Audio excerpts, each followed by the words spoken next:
H.C. Verma, work and energy. Question number 60.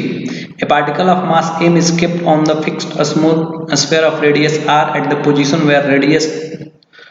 through the particles make an angle 30 degree with the vertical. पहले हम लोग situation को draw करते हैं। तो एक ये देखिए स्फेरिकल, और यहाँ इसका हो गया ये सेंटर, यहाँ से कोई पार्टिकल 60 डिग्री, कितना एंगल पे है ये सेंटर से, ये जो वर्टिकल है ये कितना डिग्री का एंगल बना रहा है, दैट इज द 30 डिग्री, इतना एंगल इस पे बन रहा है। और पार्टिकल को यहाँ से रिलीज किया जा रहा है, रिलीज फ्रॉम दिस पोजीशन, यानी कि इस पॉइंट पे अगर मैं बात करूं रिलीज किया गया, दैट मीन्स वेलोसिटी क्या हो गया, 0। ओके, अब क्वेश्चन ये है what is the force exerted by a sphere on the particle just after release, यहाँ पे कितना इस पे हमने कितना फोर्स लग रहा है। ओके, तो फोर्स लगने के लिए सबसे पहले मैं क्या ड्रॉ करूंगा, यहाँ पे FBD, डाउनवर्ड डायरेक्शन में कौन सा फोर्स लगेगा, mg,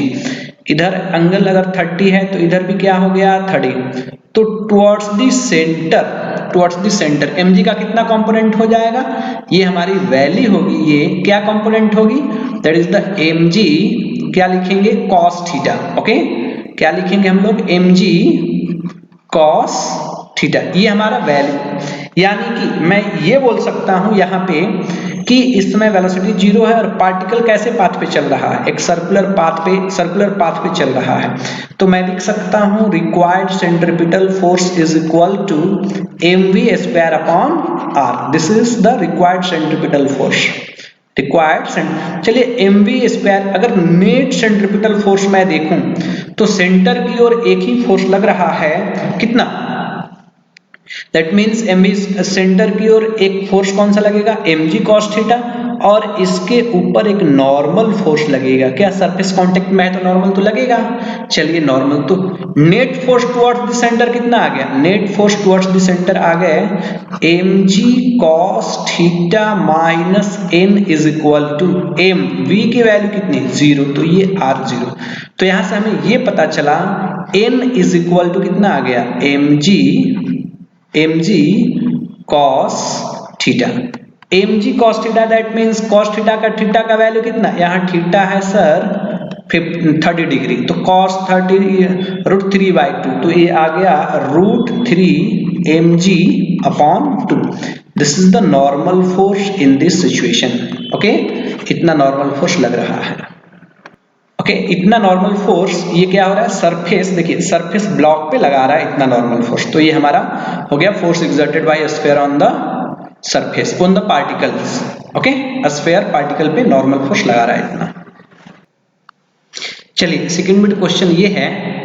okay, find the distance travel by the particle before it leave the contact with surface. Okay, कितना डिस्टेंस पार्टिकल कवर करने के बाद, पहले हम लोग सिचुएशन को देखते हैं कि पूछा हमसे क्या जा रहा है। ओके, जब पार्टिकल देखिए पहले कितना डिग्री पे था, यहाँ से 30 डिग्री पे।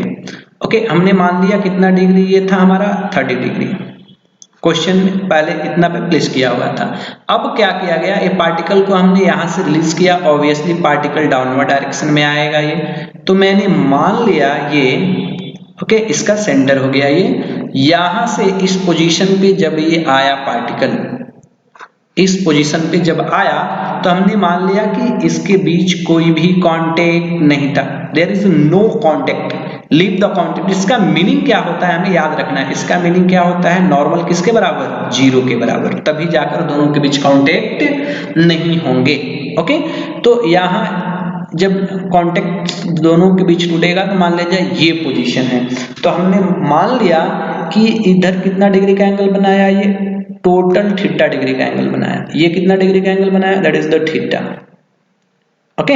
ये हमारा थीटा डिग्री का एंगल बना है, पहले कितना पे था 30 डिग्री पे, इस पोजीशन पे, इस पोजीशन पे अगर हम लोग FBD ड्रॉ करें तो डाउनवर्ड डायरेक्शन कितना फोर्स लगेंगे mg, इसके सेंटर की ओर इसी का कंपोनेंट कितना आ जाएगा टुवर्ड्स द सेंटर mg, ये अगर ये थीटा है पूरा एंगल तो ये भी एंगल कितना हुआ थीटा, तो इधर कितना आ जाएगा mg sin theta, sorry cos theta, इधर क्या आ जाएंगे हमारे, ये कंपोनेंट क्या हो जाएगा, ये कंपोनेंट मैं यहाँ लिख दे रहा हूँ, this is the mg cos theta. Okay, हमने नॉर्मल तो है, नॉर्मल यहाँ पे क्या है 0। चलिए अब ये इनिशियल पोजीशन पार्टिकल का कौन सा था, दिस वन, और फाइनल पोजीशन कौन है, दिस वन, ये फाइनल पोजीशन। इस दोनों के बीच अगर हम डिस्टेंस कैलकुलेट करना चाहें तो कैसे कैलकुलेट करेंगे? ओके, तो देखिए यहां से यहां तक टोटल डिस्टेंस ये क्या हो जाएगी हमारी r, ये टोटल ये तो r हुआ, सेंटर से ये डिस्टेंस यहां से यहां तक हो जाएगा हमारा, that is okay r cos theta, ये क्या हो जाएगा r cos थीटा, और यहां से यहां तक पोजीशन कितनी हो जाएगी this one r okay cos 30, r cos 30। तो ये वाला जो पोजीशन हुआ दिस वन, ये कितना हुआ, h का वैल्यू यहाँ पे अप्लाई करें तो h की वैल्यू आ जाएगी कितना, ओके h की वैल्यू आ जाएगी r into cos 30 minus cos theta, इतना आ जाएगा। चलिए तो इस दोनों पॉइंट के बीच हम लोग कंजर्वेशन ऑफ एनर्जी अप्लाई करते हैं। ये हमारा ब्लॉक का इनिशियल पॉइंट था और ये ब्लॉक का हमारा फाइनल पॉइंट, तो मैं लिख सकता हूं एनर्जी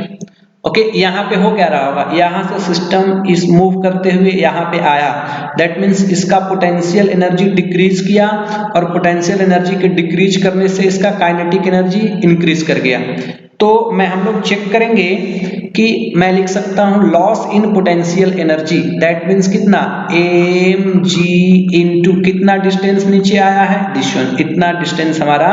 नीचे आया, कितना है M G R into cos 30 minus क्या लिख सकते हैं cos थीटा, यानी loss in potential energy is equal to क्या लिखेंगे gain in kinetic energy half M V square, यहाँ पे पार्टिकल रियल में v वेलोसिटी से मूव कर रहा था, ये एम वी स्क्वायर। ओके चलिए m और m इधर क्या होंगे कैंसल, तो यहाँ से हम लोग लिख सकते हैं v square upon r is equal to v square upon r is equal to लिख सकते हैं 2g ओके cos 30 का वैल्यू कितना √3/2, अभी फिलहाल cos 30 ही लिखते हैं, cos 30 minus cos theta. Okay ये हमारा मिला v स्क्वायर बाई r की वैल्यू। नाउ नेक्स्ट वन, इस पॉइंट पे जब ये v वेलोसिटी से सर्कुलर पाथ पे चल रहा था